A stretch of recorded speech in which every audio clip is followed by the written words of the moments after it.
আসসালামু আলাইকুম। আশা করি সবাই ভালো আছেন। আলহামদুলিল্লাহ আমিও ভালো আছি। তো ট্রাক্টরের আওয়াজ শুনে ঘুম থেকে উঠে দৌড়ে আসলাম। এসে দেখি যে মরিচ ক্ষেতটা ছিল সেখানে হাল বাওয়া হচ্ছে। তো আপনাদেরকে বলছিলাম যে এই জমিটা হাল বাওয়া হলে পরে এখানে পেঁয়াজের চারা রোপণ করব। তো ঠিক কথা মতোই আজকে সকালেই আর কি জমিটা হাল বাওয়া হচ্ছে, হাল চাষ করতেছে। ভালো করে আর কি হাল চাষ করে নিতেছে, কারণ এর আগে যখন মরিচের চারা করছিলাম বা মরিচের ক্ষেত করছিলাম তখন আর কি হাল চাষ করে নেওয়া হয় নাই, যার কারণে ফলন ভালো হয় নাই, মরিচের গাছগুলো মরে গেছে, সেরকম মরিচও হয়নি।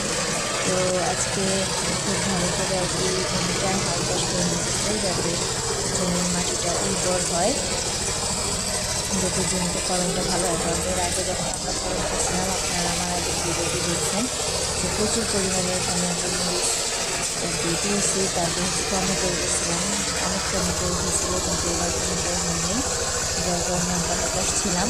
এই কারণে সব তুলে ফেলে এখন আবার নতুন করে হাল চাষ করতে হচ্ছে, যাতে আরও নতুন করে লাগানো যে কোনো সবজি লাগাই না কেন যাতে ফলন ভালো হয়, তার জন্য এখানে ভালো করে হাল চাষ করে নেওয়া হচ্ছে।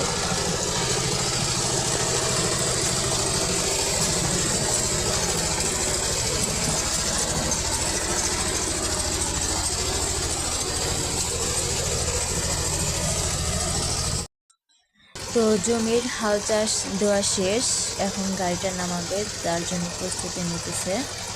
তো দেখুন গাড়িটা কীভাবে নামায় উঁচু জমি থেকে নিচে সব রাস্তায়, তো দেখুন কীভাবে নামাচ্ছে।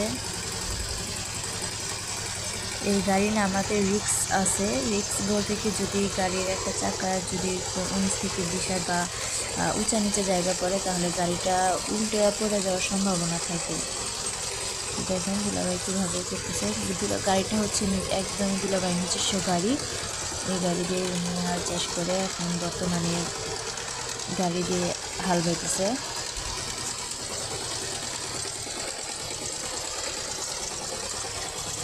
এখন অনেক কৌশল করে তারপর হচ্ছে গাড়িটা এখন আমাদের এই বাড়ির যে বারান্দা আছে বা উঠান আছে সেই উঠান থেকে গাড়িটাকে এখন আস্তে আস্তে নিচে দিকে নামানো হবে। তো দেখুন আমাদের এই জমিটা কত উঁচু, বাড়ির যে জমিটা সেটা অনেক উঁচু।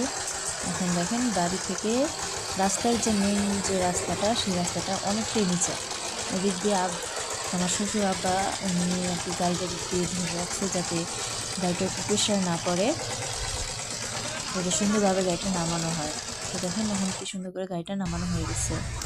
অন্যদিকে হচ্ছে আমার যে হাঁস ছিল 5টা, হাঁসের খাবার রেডি করা হচ্ছে।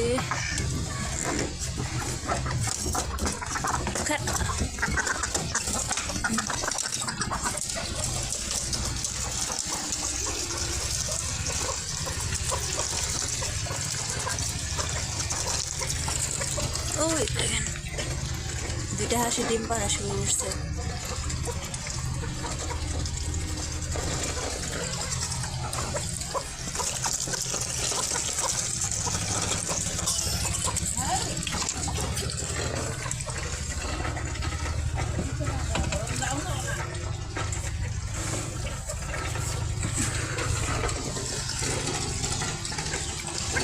আম্মা মুরগি না ডিম পারছে?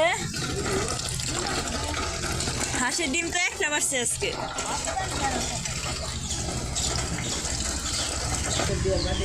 তো এটা হচ্ছে দেশি মুরগির ডিম। তো দেশি মুরগির ডিম আরও আছে। আমাদের যে মোট 11টা মুরগি ছিল তার ভিতরে আপনার 3টা হচ্ছে মারা গেছে আর হচ্ছে 8টা আছে। তো 8টা আছে, 8টা থেকে মানে অনেকগুলোই ডিম পারছে। তো আজকে আপনাকে একটা তো দেখালাম, আরও আছে, আসেন সেগুলো দেখাই। তো এগুলো হচ্ছে আপনার দেশি মুরগির ডিম, আরও ছিল এর ভিতরে খাওয়া হয়েছে। আর এগুলো হচ্ছে হাঁসের ডিম। তো দেখুন হাঁস মুরগি পালার একটা সুবিধা হচ্ছে নিজেদের চাহিদা পূরণ করা যায়, এমনকি আপনার এই ডিমগুলো বিক্রি করে আপনার কিছু অর্থ উপার্জনও করা যায়।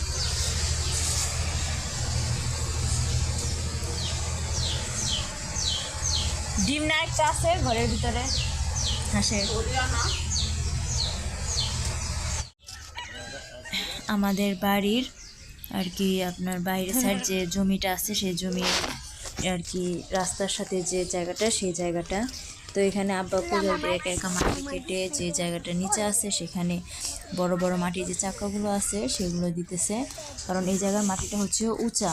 কারণ বৃষ্টি আসার পরে এখানে যে মাটি কাটা হয়েছিল সেই মাটিগুলো ধুয়ে সব জমিতে চলে যায়, যার ফলে এই দিক দিয়ে মাটিটা উঁচা হয়ে গেছে। এই কারণে আব্বা এই জমির আলটা কেটে তারপর হচ্ছে আপনার আর কি জমি লেভেলটা আর কি সমান করতেছে যাতে হাল বাইতে সুবিধা হয়। আর এদিকে যে আমাদের যে পুরো পুকুরটা দেখতেছেন, এই পুকুরে নতুন করে মাটি কাটা হয়েছে। পুকুরের যে পাড় আছে সে পাড় বাঁধা হয়েছে। আগে আপনারই ছিল, পুকুরের পাড়টা নিচা ছিল, এখন পাড় বাঁধতে পুরো পাড়টা আর কি উঁচা করা হয়েছে। দেখেন যেখান দিয়ে নতুন করে মাটি ফালানো হয়েছে, এখন পুরো পুকুরটা আর কি সোজা আর কি খাড়া হয়ে গেছে, এরকম হয়েছে। এখান দিয়ে আবার নিচে নামানোর একটা ব্যবস্থা করা হয়েছিল, কারণ যেহেতু এখানে আর কি লোক দিয়ে কাজ করেছিলাম তারা নিচে নামছিল, নিচে নেমে সেখানে মাটি কাটছিল। তো দেখেন এই যে সেই রাস্তাটা, এই রাস্তা দিয়ে তারা নিচে নেমে মাটি কাটছিল। দেখেন এখন দেখতে পাবেন যে পাগাটা কতটা উঁচা হয়েছে, আমি যেহেতু নিচে নামছি। তো দেখুন এখন যে পুকুরটা কতটা উঁচা দেখা যায়। তো ধন্যবাদ সবাইকে আমার ভিডিওটি দেখার জন্য, ভালো থাকবে।